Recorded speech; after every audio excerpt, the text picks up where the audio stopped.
job if my boss knew she'd fire me. That's fine, the New York Times would beg to hire me. Till then I'd log alone. Blah, blah, blah, blah.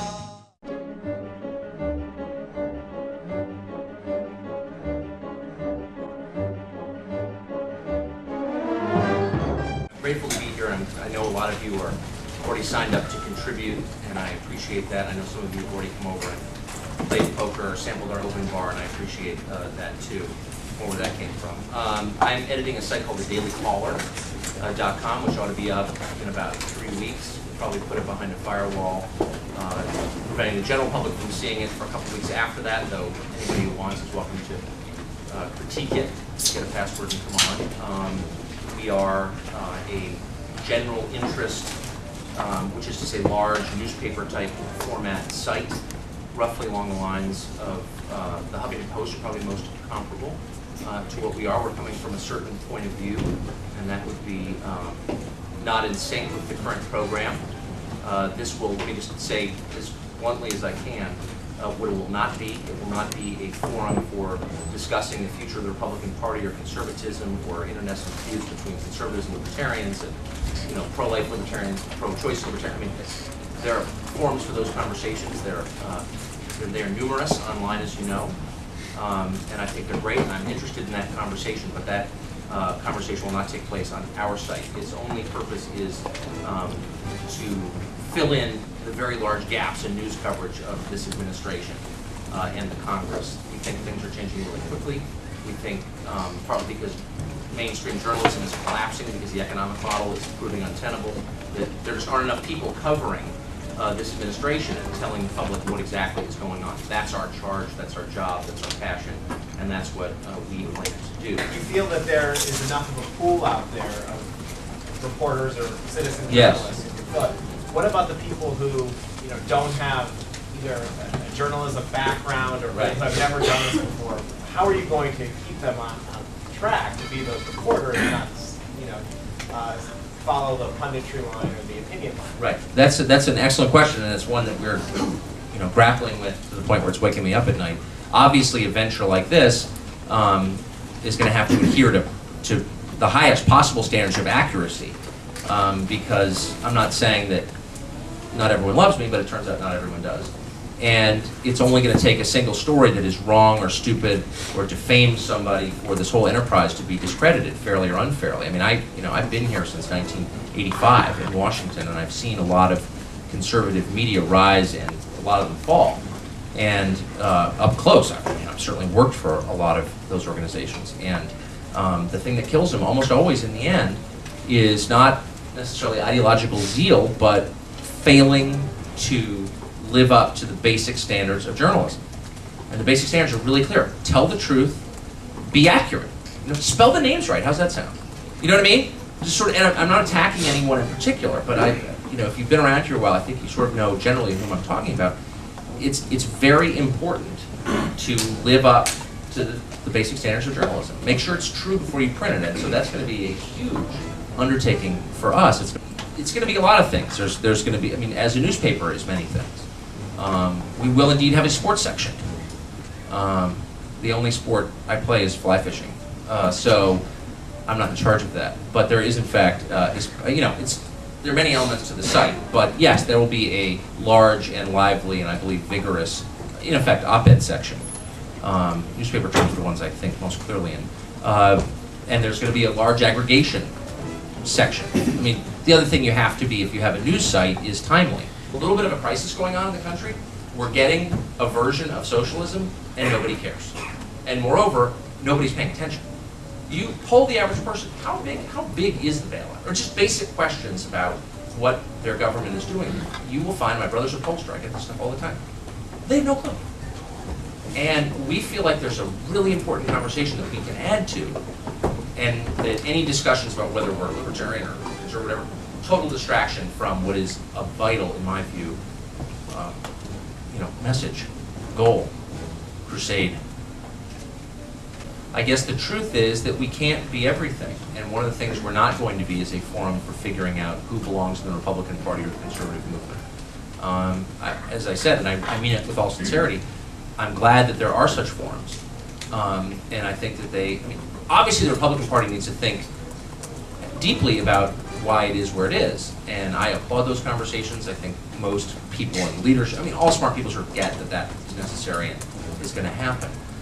And that's just, our site will not be a place for that. But, again, I'm grateful for it. I just feel like we're going to get distracted very quickly if we go there. And I've seen it, take a spin through conservative media world online, and you will see this obsession with, and by the way, it's percolated up or down depending how you see it to the Sunday show. So it's every question, well, are you in Dick Cheney's party or, with Colin Powell's party? I'm trying not to say something vulgar, but it's hard. It's like, okay, great. I'm not in Barack Obama's party. How's that sound? That's my answer to it. And by the way, every person who's thought about this understands it. And one of the great lessons of the 1990s is your victories that are based on personal attacks are ephemeral. No matter how justified they are. I leveled personal attack after personal attack against Bill Clinton. And looking back, I feel justified in every one of them, because it turns out they were true. We know with certainty now. They didn't add up to anything.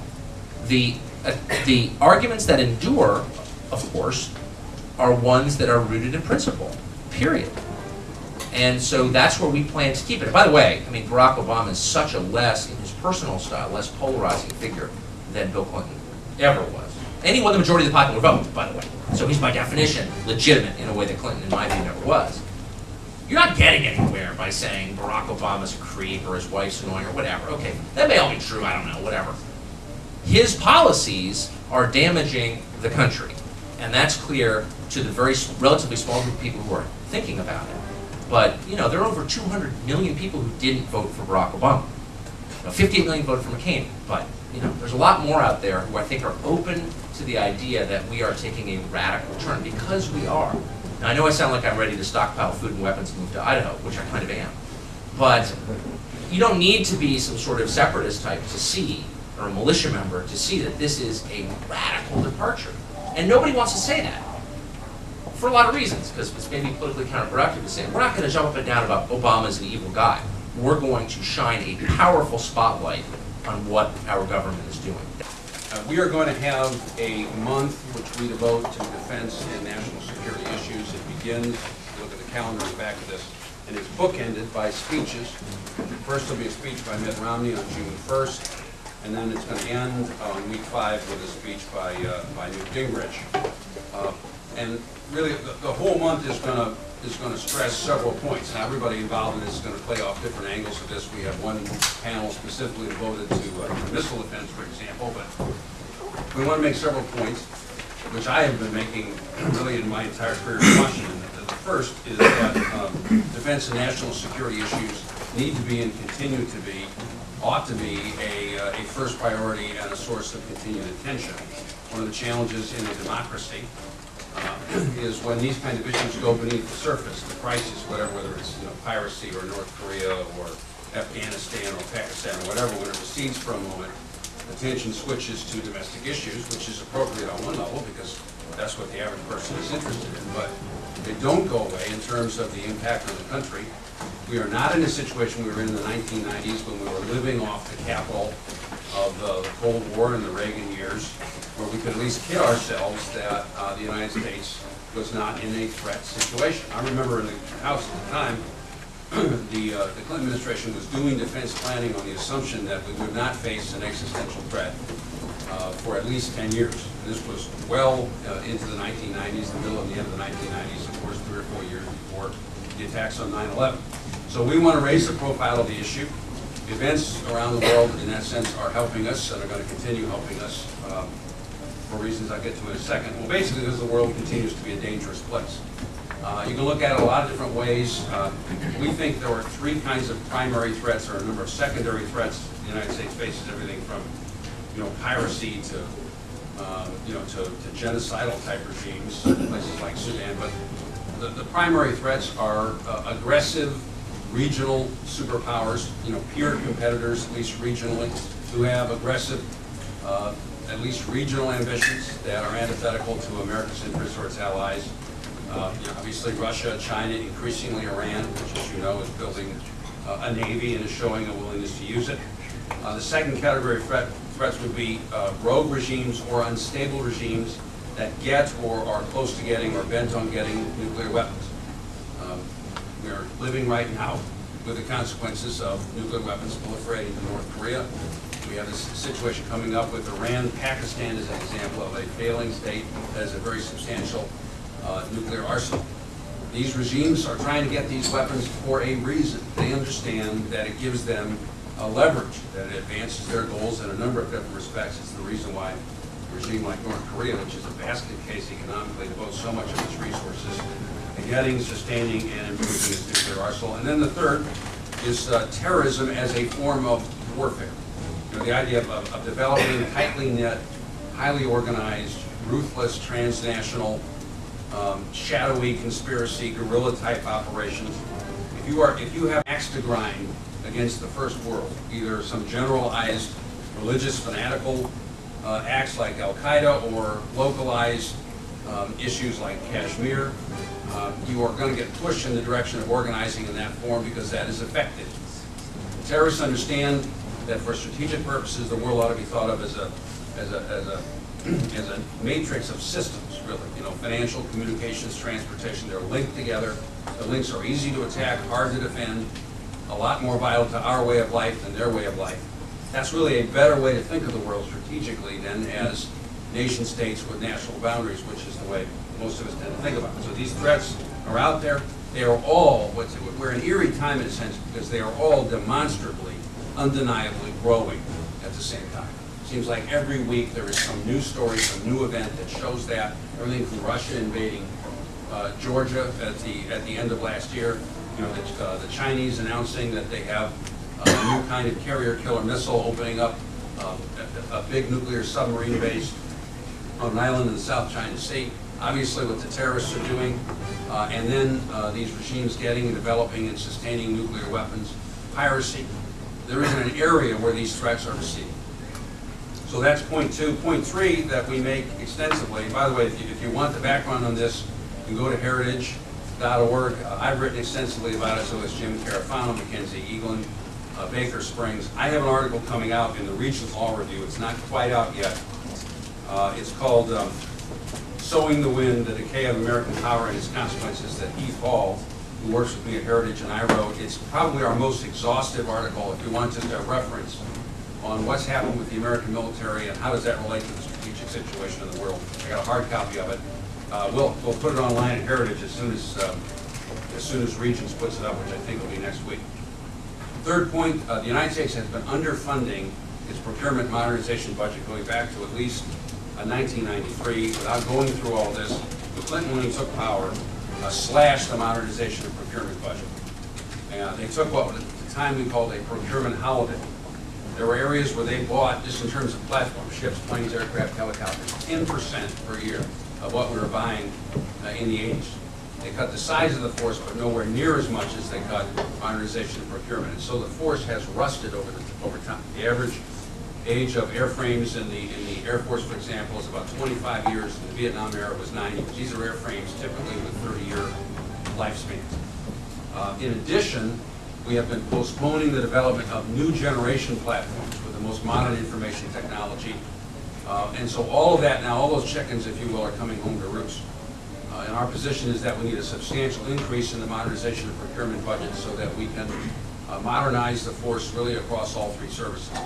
If we don't, we are going to become, over time, vestigial really as a major power. Now, why all that matters, and this will be the fourth point, particularly I think you'll see Newt and Mitt Romney talk about the strategic implications of this.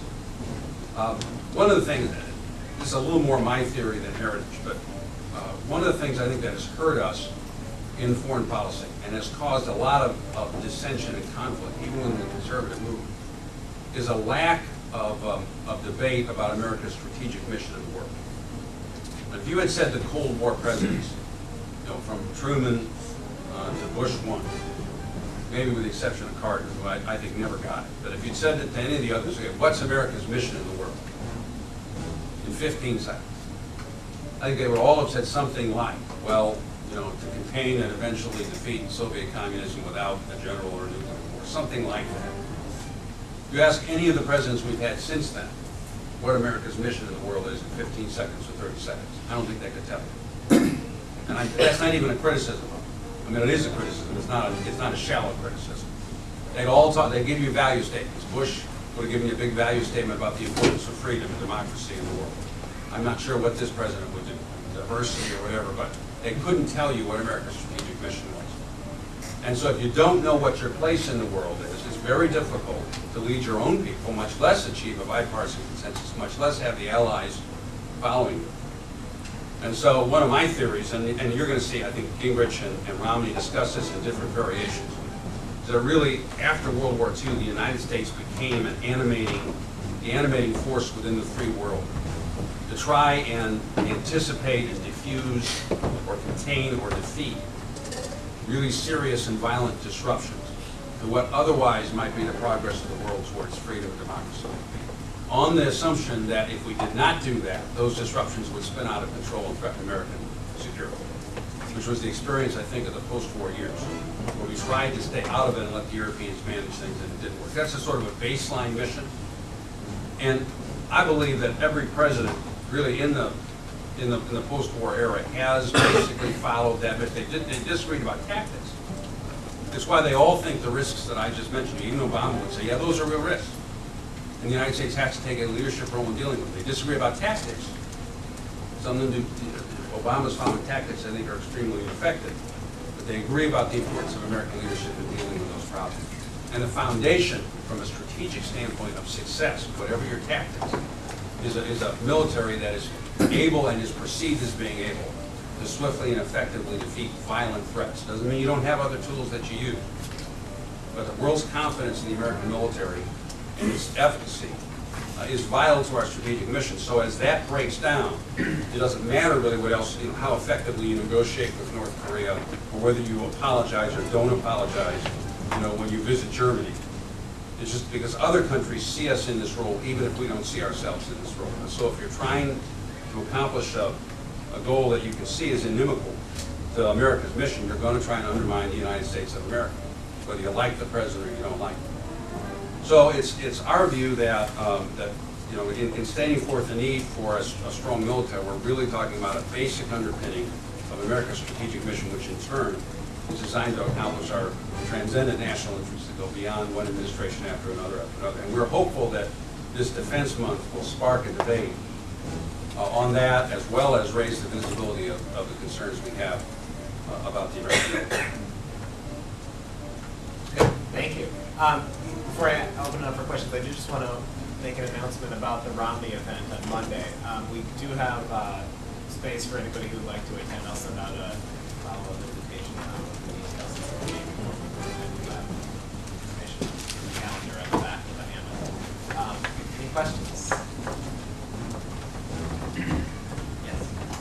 I've noticed in the debate, for example, about aircraft procurement, a disconnect between people talking about strategic threats, but no one quite willing to talk about the specific uses of this hardware that we might have if we build it and we won't have if we don't. I asked a senator, how would you rate our ability to enforce a no-fly zone over the Ukraine, for example, if there were a confrontation? And a reluctance, and I think maybe for elected officials, a justified reluctance in talking about the specific uses of power. How can we get the American people to understand that when we don't build the 11th Aircraft Carrier Battle Group, or we don't procure sufficient numbers of next-generation fighters, that what we're really saying is we're going to preclude the option of using certain kinds of military force in very specific circumstances where the public might agree that we have an interest? That is an excellent question. Within this building here, we've talked, I'm constantly exhorting people to tie these issues to real-world scenarios. And I think one of the reasons people are reluctant, the people who know, the real experts, are reluctant to do it is because, as you know, it's not as you cover this stuff, it's a question of probabilities. I mean, it's a question of how far out on a margin of risk you want to go. And so it's hard to be as assertive and declarative as you like to be. I just am assertive in my right. I mean, I've been responding to what Gates has been doing. If you don't build F-22, for example, which is our air-to-air superiority fighter and the only fighter we have which can go up against the Sukhoi and the modern Chinese fighters, if you don't build them, you can't guarantee air dominance in a confrontation, let's say, over the Straits of Taiwan. And if you don't have that, then you can't deter the Chinese, period. I mean, we are so used to having air dominance here and the ability to clear the skies in this country. The American people just take it for granted. Well, there's no reason to take it. If we don't build enough Virginia-class submarines, we can't protect the fleet, we can't gather intelligence. I mean, if we don't build a lift, then we now talk mostly about Air Force. And Gates is talking about shutting down the C-17 line, which is our major cargo aircraft. But stop and think about this. And you're right, the average person can grasp this if you just explain it a little bit. As we pull back from forward basing, and as we made the force smaller, lift is all the more important. If you want to project power, you've got to take what you do have where you have it, and you've got to lift it to where you want it to go. So if you're cutting lift, what you're saying is the United States is not going to be able to project its power, and the consequences around the world. Remember, the world has organized itself, I believe, around this basic strategic principle I just outlined, whether any of us likes it or not. And as a conservative, I don't really like it. I don't like us playing that role. If we understand that's our mission, by the way, then there's a hope that we can maybe transition out of it over a period of time and develop the kinds of, I think Romney's going to talk about, the kind of alliances that will be really effective in helping us hand off some of this burden. Okay? But if we don't have these capabilities, the whole world, the way it's organized, begins to unravel. The good things that have happened in the last 50 years or so have happened under the shield of American power, the emerging democracies. Look at an example with the North Koreans today. If the Japanese and the South Koreans reach the conclusion that the United States is not able to maintain an equilibrium in the Northwest Pacific, then they're going to have to start rearming. This is why, even remember I talked about strategic necessities, even Obama, what's he done? He's immediately reaffirmed America's commitment to South Korea and to defend South Korea if attacked. Immediately reaffirmed it. There's been a lot of question in this town. Do we need these troops in South? Well, the reason we have the troops is it's a statement by the United States that it will maintain an equilibrium that all the other major powers in the world can accept. They can accept our presence. But if we pull out, you get an arms race, a real arms race, China, Russia, Japan, tremendously destabilizing. Now, is it good for us to play this role? I don't like it, but somebody's got to do it. So one possibility from our perspective is sustain the power necessary to do this and then understand what you're doing and transition out over time. There are other countries that can help with this, but until you identify what you're doing, there's plenty of other examples. I mean, people understand now the consequences of not having enough up-armored Humvees, don't they? It means guys and gals come back without arms and legs because you didn't defend it properly. And there was some Secretary of Acquisition in the Army who was looking at his needs list in 1999 and said, gee, I'd like to get this, but the chance that I'm going to need it is low enough that I'm going to instead, continue developing the Stryker brigades or whatever. It turned out we needed it.